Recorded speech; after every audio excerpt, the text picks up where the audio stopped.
Hello दोस्तों, पुनः आपके बीच करेंट अफेयर्स MCQ लेकर उपस्थित है और आज है 21 दिसंबर 2021। तो आइए देखते हैं 21 दिसंबर 2021 से कुछ प्रश्न।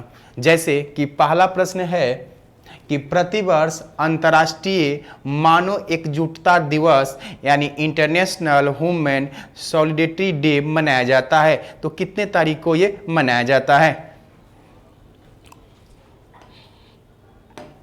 तो यह मनाया जाता है आपको 20 दिसंबर को। ये प्रतिवर्ष मनाया जाता है अंतर्राष्ट्रीय मानव एकजुटता दिवस जो मनाया जाता है, खासकर विविधता में एकता स्थापित करना और सारे दुनिया भर के जितने भी इंसान हैं एक दूसरे में एकजुटता दिखाने के लिए आपको यूएनओ यानी यूनाइटेड नेशन ऑर्गेनाइजेशन के द्वारा इसे शुरू किया गया था और ये प्रतिवर्ष 20 दिसंबर को मनाया जाता है। बाकी जितने भी ऑप्शन है उससे भी आपको प्रश्न पूछा जा सकता है। जैसे 19 दिसंबर को गोवा मुक्ति दिवस मनाया जाता है। 19 दिसंबर को क्या मनाया जाता है? गोवा मुक्ति दिवस के रूप में मनाया जाता है। दिसंबर के कुछ ऐसे दिवस हैं जो हमेशा एग्जाम में पूछे जाते हैं, उसको आप लोगों को याद रखना पड़ता है। मतलब याद रखेंगे तो एग्जाम में बहुत ही लाभ पहुंचाएगा। जैसे आप 1 दिसंबर से शुरू कर लेंगे। 1 दिसंबर को मनाया जाता है आपको विश्व एड्स दिवस और 2 दिसंबर को मनाया जाता है आपको विश्व कंप्यूटर साक्षरता दिवस।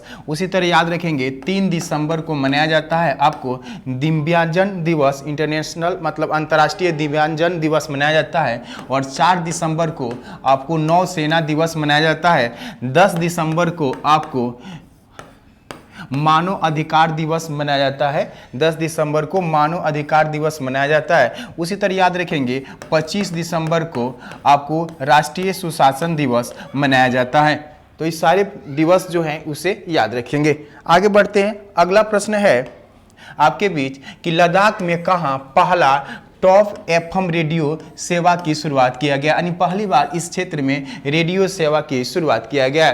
तो याद रखेंगे जम्मू कश्मीर से जब एक अलग यूटी बना था 31 अक्टूबर 2019 को, उसका नाम था लद्दाख। क्या नाम था? लद्दाख। और लद्दाख में पहला रेडियो सेवा की शुरुआत किया गया है। लद्दाख की राजधानी लेह और इसका फ्रीक्वेंसी जो है आपको 9.1 पर FM पर आप सुन सकते हैं। ये आपको लेह और उसके आसपास के क्षेत्रों में सुना जा सकता है। वर्तमान याद रखेंगे लद्दाख में 2 ही जिला है, लेह और कारगिल। क्या है? लेह और कारगिल 2 ही जिला है। और लद्दाख यूटी के जो लेफ्टिनेंट गवर्नर हैं जिनका नाम है RK माथुर। क्या नाम है? RK माथुर जो हैं वर्तमान यहाँ के आपको उपराज्यपाल है। क्या है? उपराज्यपाल है।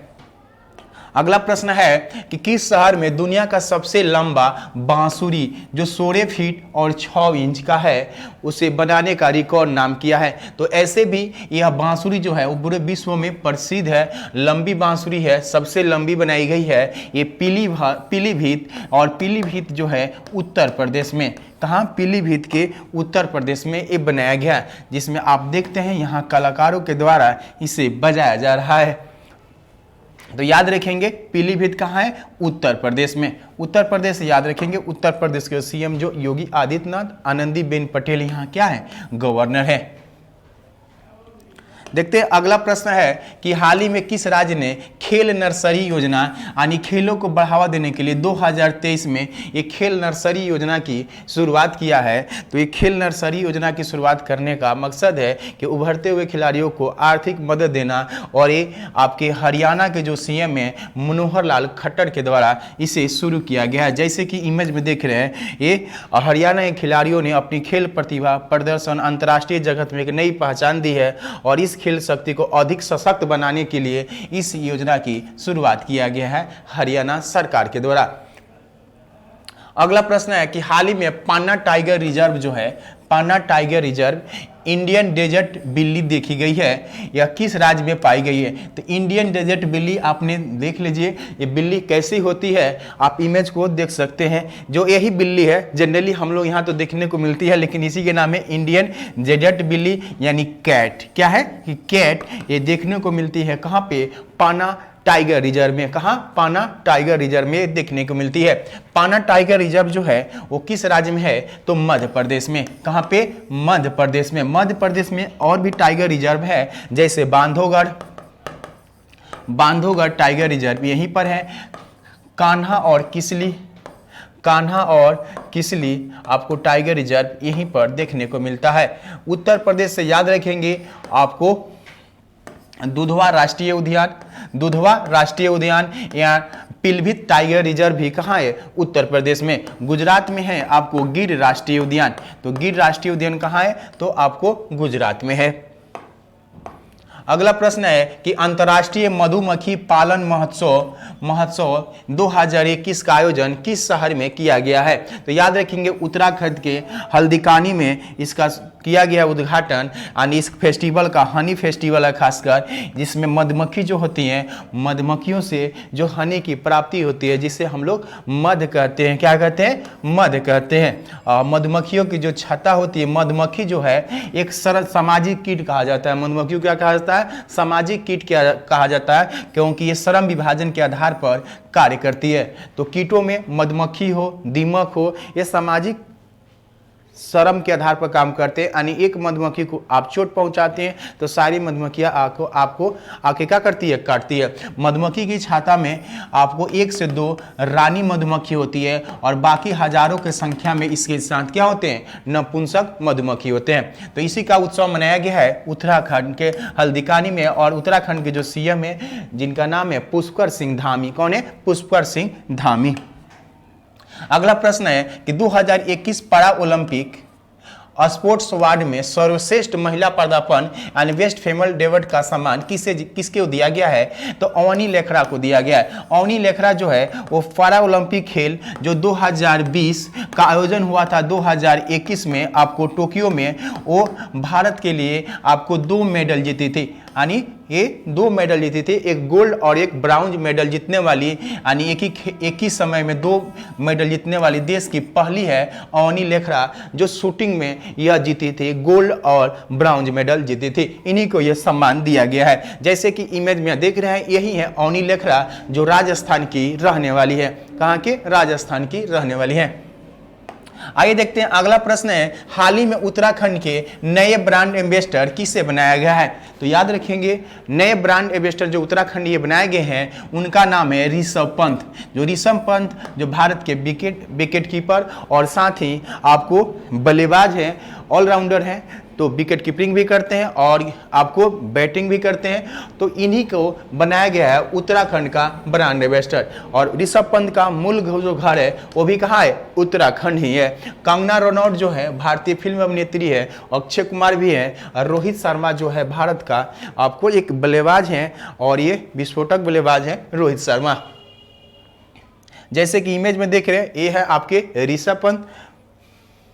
अगला है कि हाल ही में किस राज्य सरकार ने उड़ान योजना की शुरुआत किया है? तो उड़ान योजना आपके पंखों में 4 चांद लगाने के लिए इस योजना की शुरुआत किया गया है कि आपकी को आर्थिक सहायता देने के लिए खासकर ये शुरू किया गया है। राजस्थान के जो अशोक गहलोत जो हैं यहाँ के सीएम, उनके द्वारा इसे शुरू किया गया है। जैसे कि इमेज में देख रहे हैं इनकी अभी हाल ही में शुभारंभ किया गया था आपको अशोक गहलोत के द्वारा। तो ये कहाँ के सीएम है? तो आपको राजस्थान के सीएम है। आइए कुछ ऐसे प्रश्न था जिस पर हम लोग चर्चा करते हैं, जो पीछे हो चुका है उस पर भी हम थोड़ा सा रिवीजन करवा देते हैं। देखिए 16 दिसंबर 2021 को अपने गठन के 50 साल पूरे होने पर स्वर्णिम जयंती यानी गोल्डन जुबली ईयर्स अभी हाल ही में कौन सा देश मनाया है? तो बांग्लादेश मनाया। कौन सा देश मनाया? बांग्लादेश मनाया था 16 दिसंबर को, जिसमें भारत के राष्ट्रपति श्री रामनाथ कोविंद भी गए थे। और भारत इसी 16 दिसंबर को पाकिस्तान पर विजय के अवसर पर, जीत के अवसर पर भारत प्रति वर्ष 16 दिसंबर को विजय दिवस के रूप में मनाता है। और ये 16 दिसंबर वही विजय दिवस है। इसी के बाद एक बांग्लादेश नाम का एक नया देश का हुआ जन्म हुआ था। और बांग्लादेश के फादर आपको शेख मुजीबुर रहमान को कहा जाता है। और बांग्लादेश की राजधानी कहाँ है? ढाका। और बांग्लादेश के वर्तमान जो मुख्य प्राइम मिनिस्टर हैं शेख हसीना। कौन है? शेख हसीना। जैसे कि आप देख रहे हैं उस समय 1971 के ऐतिहासिक जीत के नायक रहे भारतीय सेनाओं के सामने वहाँ कर्नल नियाजी जो थे वो आत्मसमर्पण कर रहे हैं भारत के सामने, जब विजय मतलब हारने के बाद अपने साथ 93,000 सैनिकों के साथ वो आत्मसमर्पण कर दिए थे भारत के पास। तो वही इमेज है। अगला प्रश्न है कि इंडिया रिपब्लिक डे जो इस बार 2022 में गणतंत्र दिवस समारोह में किन देशों के राष्ट्रपतियों को आमंत्रित किया है। तो सेंट्रल एशिया के कुछ देश हैं जिसको याद रखेंगे, Kazakhstan, Kyrgyzstan, Tajikistan, Turkmenistan, Uzbekistan जो है ये उपयुक्त जो भी ऑप्शन में देख रहे हैं पांचों देश जो हैं जो सेंट्रल एशिया से वो भारत में गणतंत्र दिवस पर इस साल आने वाले हैं। तो ये पांचों देशों को याद रखेंगे कौन कौन देश आएंगे, जैसे कि मैप में देख रहे हैं जो भारत है यहाँ पर और ये आने वाले हैं किर्गिस्तान, ताजिकिस्तान, उज्बेकिस्तान, तुर्कमेनिस्तान से ये सब कहाँ आएंगे, भारत आएंगे। तो ये भारत में आएंगे और सब ये सेंट्रल एशिया के देश हैं, यानी से एशिया महाद्वीप में ही आते हैं, एशिया के मध्य में आते हैं। अगला प्रश्न है कि बिपिन रावत की जगह तीनों सेनाओं के चीफ ऑफ स्टाफ कमेटी यानी COC का अध्यक्ष किसे बनाया गया है। तो वो बनाया गया है general MM Naravane, general Manoj Mukund Naravane को बनाया गया है आपको बिपिन रावत साहब के स्थान पर। और याद रखेंगे एडमिरल R हरी जो हैं वो नौसेना के आपको प्रमुख हैं और HB मार्शल BR चौधरी जो हैं वो वायुसेना के क्या हैं, प्रमुख हैं। तो इस तरह कुछ प्रश्न जो था पीछे हमने करवाया था, फिर आपके सामने इसको रख दिया, आप इसको याद भी रखें क्योंकि कुछ ऐसे प्रश्न हैं जो इम्पोर्टेंट था जिस पर हमने चर्चा किया। और नेक्स्ट वीडियो के साथ हम लोग कोस्ट गार्ड से संबंधित कुछ प्रश्नों पर चर्चा करेंगे जिसमें साइंस पूछा जाता है, इसके अलावा जीके या करंट अफेयर्स की जो प्रश्नें पूछी जाती है उसी पर हम अगले वीडियो के साथ उपस्थित होंगे। तो उसी पर हम लोग अब चर्चा करेंगे और साथ में कोस्ट गार्ड से कौन कौन से टॉपिक से प्रश्न आते हैं उसके सिलेबस पर भी हम चर्चा करेंगे अगले वीडियो में। तब तक के लिए धन्यवाद।